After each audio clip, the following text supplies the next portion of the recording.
Vamos a hablar de lo que está pasando con ministros, ministras cuestionadas de la Corte Suprema, nombramientos de jueces de Corte Suprema, de notarios, de conservadores de archivos de bienes raíces, en fin, lo que hemos hablado más de una vez, pero ahora nuevamente haciendo crisis. A ver, hubo un pleno ayer. Como todos los lunes, hay un pleno el día miércoles, mañana, donde se va a paralizar prácticamente la Corte Suprema. Por lo menos eso es lo que se anunció, no sé si esto sigue en pie, pero hasta ahora eso era para discutir cuál es la situación interna en la Corte Suprema. Yo quiero reiterar que esto viene hace muchos años. En segundo lugar, que no son solamente los jueces, sino que también es la política. ¿Por qué? ¿Quién designa un ministro de Corte de Apelaciones? El presidente de la República. Aquí no son solamente los jueces, sino que también la política que interviene. Y la verdad es que no es el presidente, es el presidente legalmente, pero es el ministro de Justicia del momento el que le propone al presidente. En la práctica eso es lo que pasa. Naturalmente que se conversa con el presidente, pero quien resuelve, escucha, hace el tejimaneje es el ministro de Justicia del momento. Esto ha ocurrido siempre. ¿Cómo se nombra un ministro de Corte Suprema? ¿Cómo se nombra un ministro de Corte Suprema? Un ministro de Corte Suprema se nombra proponiéndolo al Senado y tiene que tener los votos del Senado. ¿Y quién lo propone? El presidente, después de una quina formada por la Corte. Entonces, la verdad es que un sistema que podría parecer bueno porque interviene en todos los poderes del Estado y por lo tanto eso es un tamiz, ¿no?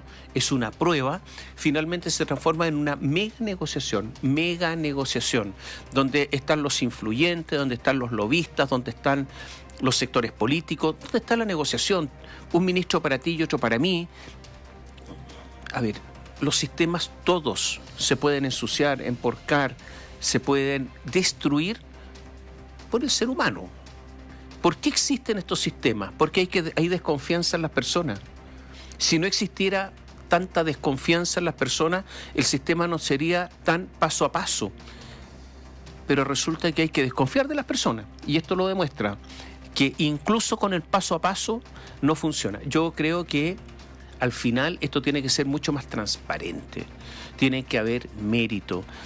Los jueces no pueden ser sancionados por sus sentencias porque tienen que ser libres para resolver, pero tiene que haber mérito y además tienen que haber audiencias públicas exigentes y eso no existen. Hay audiencias públicas pero no son exigentes, se transforman en un trámite burocrático y para que sean exigentes tienen que saber responder a preguntas exigentes y como lo decíamos ayer, yo creo, estimo, sostengo que los senadores no son capaces de hacer las preguntas exigentes.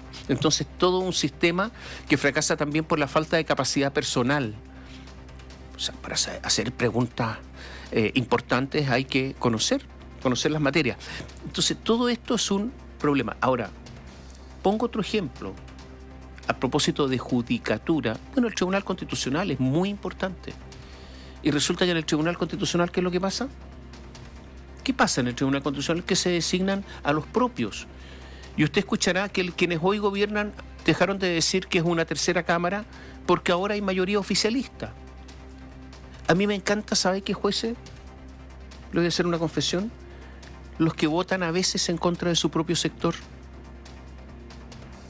Esos son los jueces que tienen independencia, que de repente... porque hemos descubierto jueces que siempre votan en favor de su propio sector, pero 100%, y eso es una cosa lamentable, porque se transforman en operadores judiciales ya con un cargo definido que en otra cosa.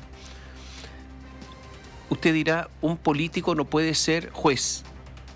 Yo creo que un político puede ser, si es que tiene los conocimientos, si es por ejemplo, experto en materias constitucionales, puede ser un ministro de la Corte Constitucional, del Tribunal Constitucional, obviamente. Pero para eso hay que desprenderse de su condición de político y transformarse en juez.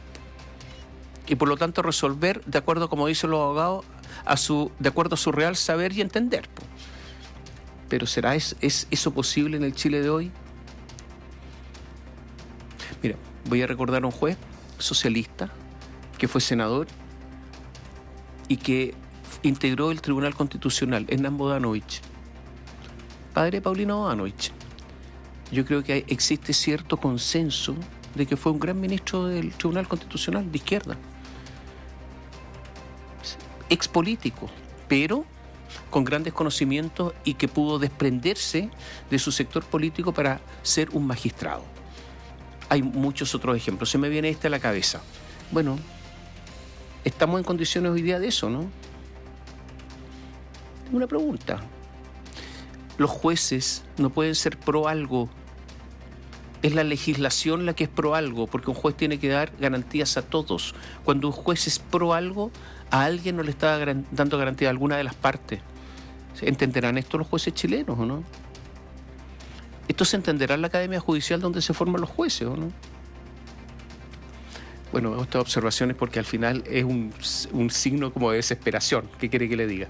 Bueno, si lo ponemos como los temas que se podrían revisar mañana en este pleno especial, claro que va a ser bastante extensa la conversación y la reunión. Pero partamos por lo último que se sabe acerca de este caso, que es una investigación periodística publicada durante el fin de semana, en donde, por CIPER, ¿no?, el Centro de Investigación Periodística de Chile, en donde se han revelado conversaciones de la pareja de la ministra de la Corte Suprema, Ángela Vivanco. Él se llama Gonzalo Migueles. Conversaciones a través de WhatsApp, en donde Gonzalo Migueles se comunica con el entonces candidato a fiscal nacional, Carlos Palma, para ofrecerle algo a cambio de gestiones para que él deje de pujar por llegar a ser fiscal nacional. Se habla de gestiones para que apoye a quien estaba ya más bien seguro, pero también básicamente era que él bajara su propia postulación.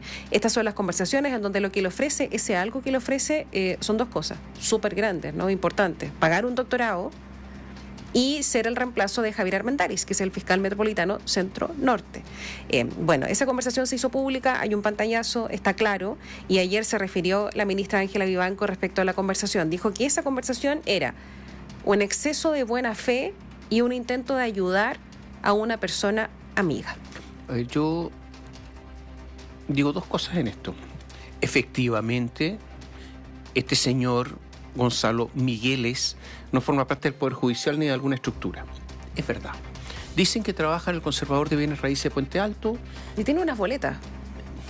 Como que ha provisto que boleteaba, claro, digamos, pero no trabaja en términos, a ver, en términos de acuerdo al Código Laboral. De planta. A eso me refiero, claro. ¿No es cierto? Ya, pero ya.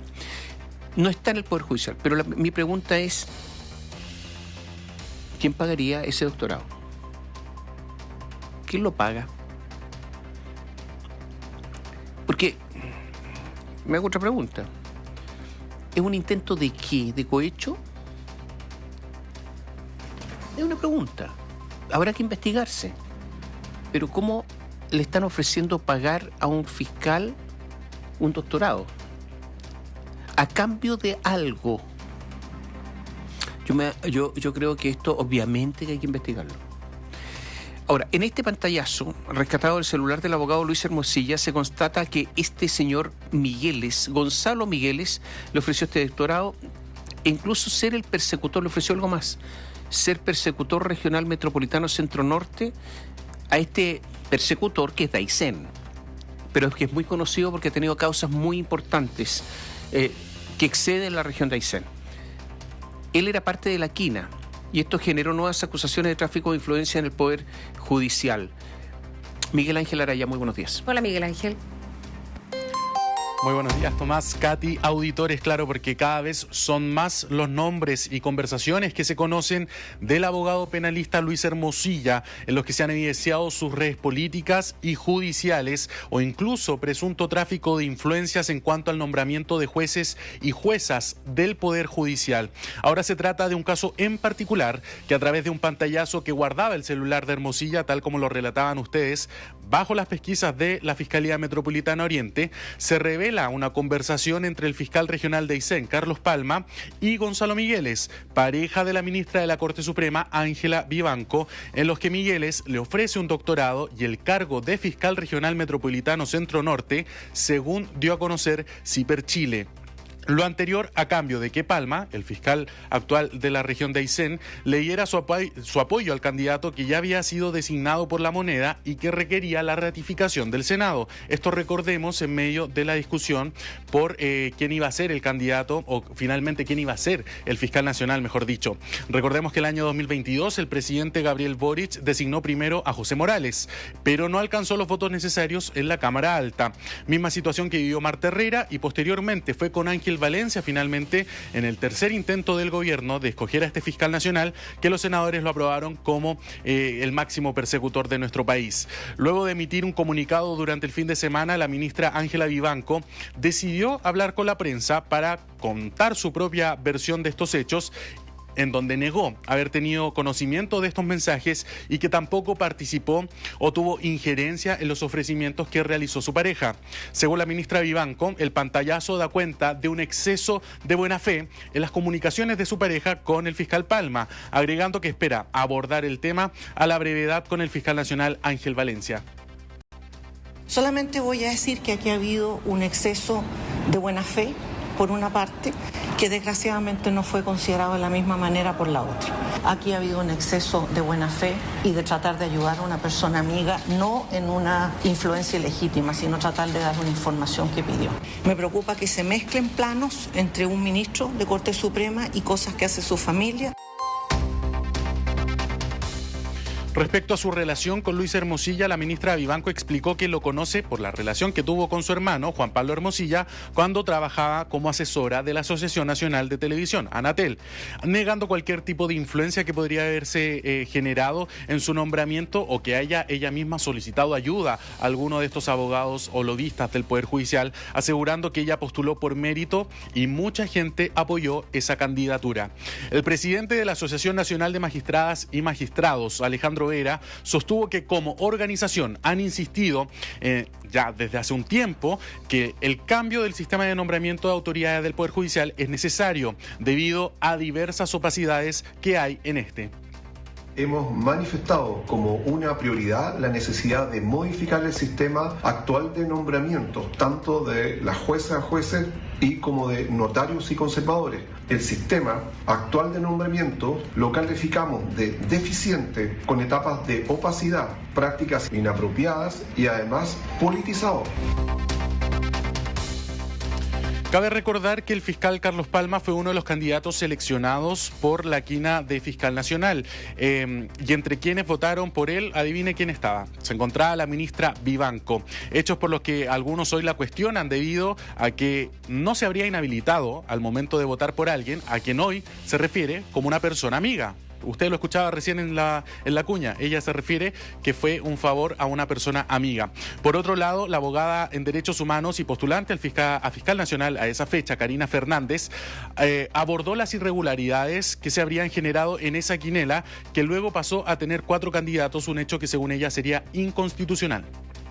Justamente en la primera selección de la quina, uno de los candidatos, Rodrigo Ríos, se bajó de esa quina de una manera bastante poco clara porque él señaló públicamente que se bajaba, pero no se acompañó en escrito, no se hizo un análisis respecto a la situación y por eso fue que yo pedí al Pleno que analizara y debatiera sobre esto que estaba ocurriendo en el procedimiento.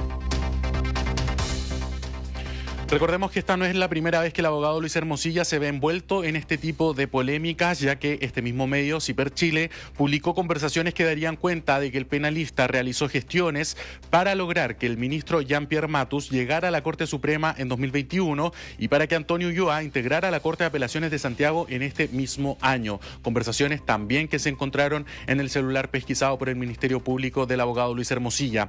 La ministra vocera de Gobierno, Camila Vallejo, también abordó esta discusión sosteniendo que para el Ejecutivo es una preocupación este tipo de hechos, lo que ha motivado la creación y discusión de proyectos de ley como el que modifica el sistema notarial, otra de las instituciones que ha sido cuestionadas en todos estos antecedentes.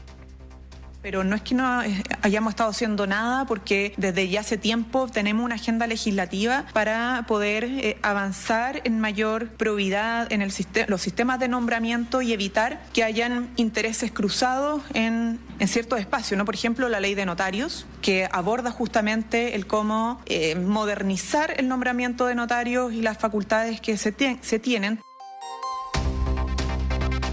El caso de Hermosilla, sus alcances y permeabilidades en instituciones públicas están siendo también abordados en la Cámara de Diputadas y Diputados. De hecho, es una comisión especial investigadora en la que ya han participado varias autoridades e incluso exministros. El presidente de esta instancia, Daniel Manucheri del Partido Socialista, sostuvo que si bien es cierto que hay que realizar cambios al sistema de nombramientos de autoridades judiciales, no está convencido de que sean los propios jueces los que intervengan en estos a raíz de los últimos antecedentes.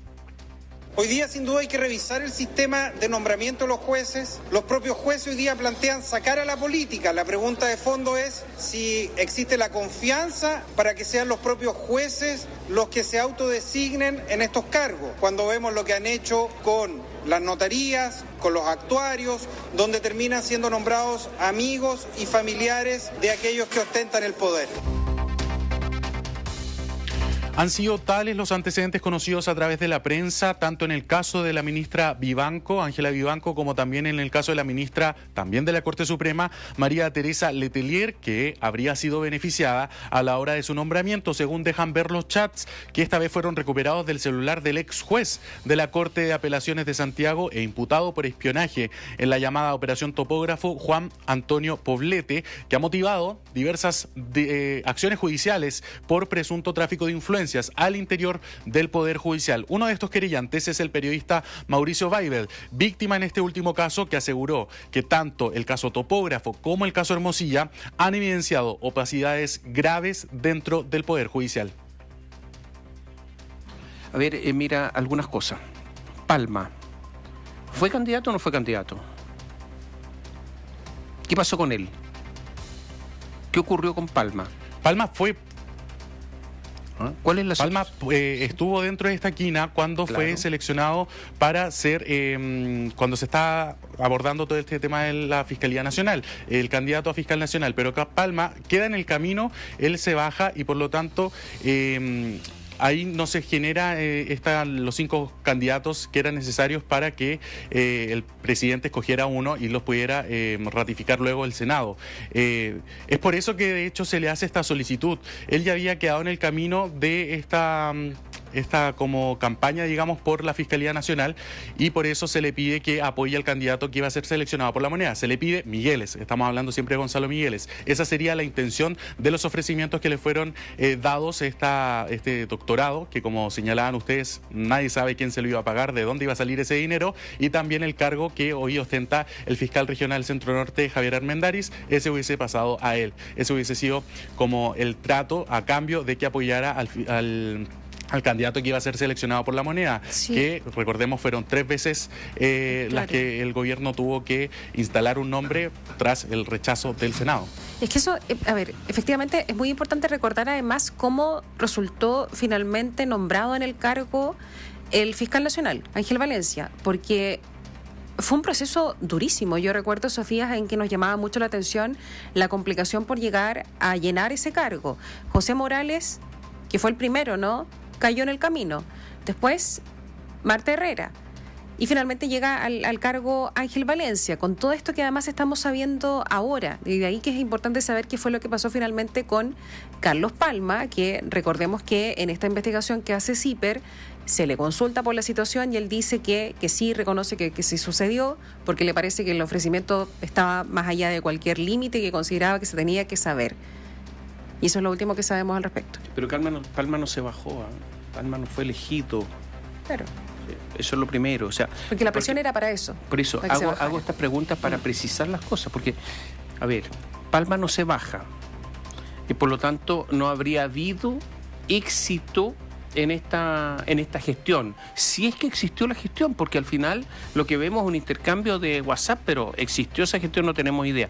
Pero si es que hubiese existido, no pasó nada, porque bueno, eso es para, claro. Sí, eso dejarlo solamente en claro que él no se bajó, exactamente, sino que la moneda no lo eligió a él, no dio su nombre en este listado que nombramos, que llegó finalmente a Ángel Valencia. El que se bajó fue Rodrigo Ríos, ¿no? Lo segundo,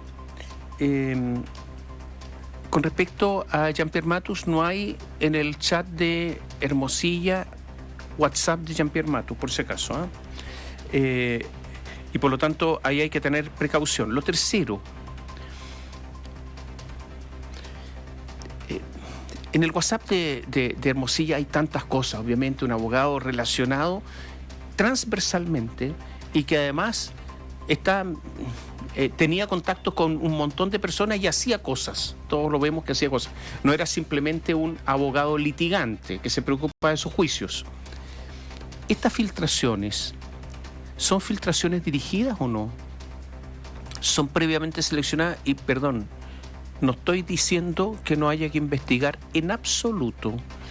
Lo que estoy diciendo es si es que, aprovechándose de que se tiene acceso al WhatsApp, se dan a conocer algunas cosas y no otras, con una intencionalidad o no. Porque entonces, la intención de saberlo todo, la intención de llegar a la verdad y a los hechos se ve desvirtuada porque se ve solamente algunas cosas que tienen un fin determinado para provocar un efecto determinado y no provocar el efecto que todos quisiéramos, que es el efecto de que se imponga la justicia y el derecho. Esto es muy interesante porque esto es un goteo, pero ¿hacia quiénes? ¿Y por qué hago esta pregunta? Porque resulta que siguen operando, perdone la tautología, los operadores judiciales. Entonces, también no nos convirtamos en unos tontos, en unos inocentes, de que aquí esto es y no hay nada más, y que estos son los únicos, porque no es así, en absoluto. A mí lo que me parece es que nadie puede andar ofreciendo cosas a un fiscal, más allá de si tenga éxito o no. En este caso el fiscal Palma siguió con su labor, no pasó nada. Pero a mí me parece que nadie tiene que andar ofreciendo cosas a nadie. No es que soy amigo, sí, pero es que no es así. No es que soy conocido. No sé, usted, yo, cualquiera, Catherine Cubillos que está aquí, tú, Miguel Ángel, ¿le podrás ir a un fiscal y decir, oiga, yo le ofrezco esto para que haga esta otra cosa? Y yo creo que no. ¿Cómo? Desde ese punto de vista, Miguel Ángel, ¿qué interpretación se hace se hizo ayer de la declaración de la ministra Vivanco? Porque, a ver, ya ella había dado una declaración el fin de semana en donde desligaba completamente esa conversación de su pareja, de ella misma, no de su rol como ministra de la Corte Suprema, y entendíamos que más o menos iba a ir por la misma senda lo que dijo en la jornada de ayer. Pero a mi juicio, y esta es mi opinión, parece muy liviano, ¿no? Decir que es un acto de buena fe y una ayuda a una persona amiga cuando estamos hablando de este nivel de casos en los que entiendo yo que todos coincidimos que no se pueden dar, que no se pueden repetir, que están socavando la institucionalidad a diario. Yo no sé si se hizo un análisis, si se va a hacer mañana en este pleno que parece que va a ser larguísimo en la Corte Suprema respecto a la liviandad de esas palabras.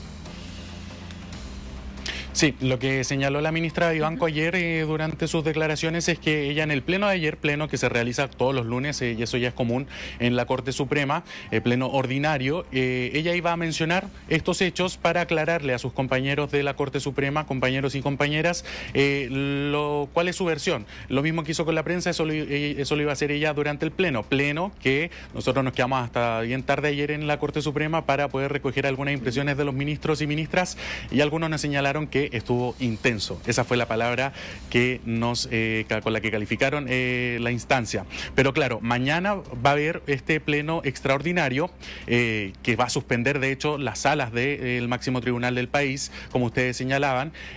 Por lo tanto, se espera que sea bastante profundo y extensa el análisis de todos estos casos, tanto el de la ministra Vivanco como también el de María Teresa Letelier. Recordemos que también estaría siendo cuestionada por cómo habría llegado hasta la Corte Suprema. Por lo tanto, va a ser en esta instancia que se analicen todos estos antecedentes y incluso se ha conversado en torno a activar este comité de ética de la Corte Suprema, comité que, cabe señalar, ayer nos aclaraban fuentes del Poder Judicial, no es que no funcione, es que se activa cuando ingresa una denuncia por hechos que podrían constituir irregularidades al interior del Poder Judicial. Por lo tanto, no es una instancia que se haya eliminado, simplemente que se activa o se genera cuando se ingresan este tipo de denuncias. Muchas gracias, Miguel Ángel. Buenos días. Chao,